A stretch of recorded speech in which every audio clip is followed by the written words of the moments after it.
Nananatili pong #1 ang Kapuso Network sa nationwide TV ratings. Lalo pang lumaki ang lamang ng GMA nitong Enero.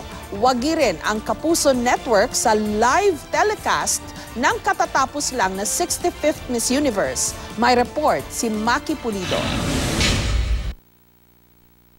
Patuloy ang pag-arangkada ng nationwide TV ratings ng GMA Network.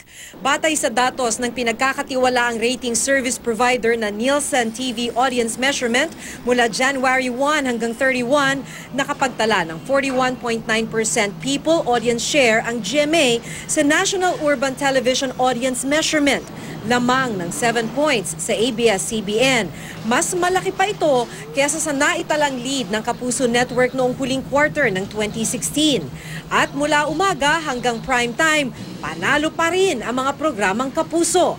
Sa Urban Luzon kung saan naroon ang 77% ng viewers sa urban TV home sa bansa, 48.2% ang naitalang people share ng GMA, lamang na lamang sa ABS-CBN. Naghahari rin ang mga Kapuso program sa buong bansa.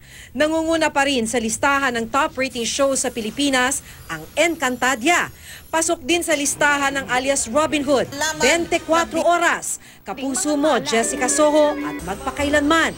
Hindi rin pahuhuli ang Pepito Manaloto, Hay Bahay, Kapuso Movie Night, Someone to Watch Over Me, Super Hero, 24 Oras Weekend, Wawa Win, Eat Bulaga, Bubble Gang, Investigador at Ika-6 na Utos.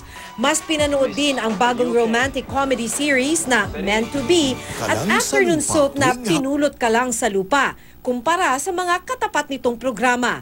Kaya pasok din ang mga ito sa top program sa buong bansa nitong Enero.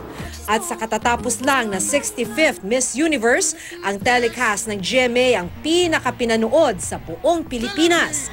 57.1% ang naitalang people audience share ng GMA, malayong malayo sa nakuha ng ABS-CBN at TV5.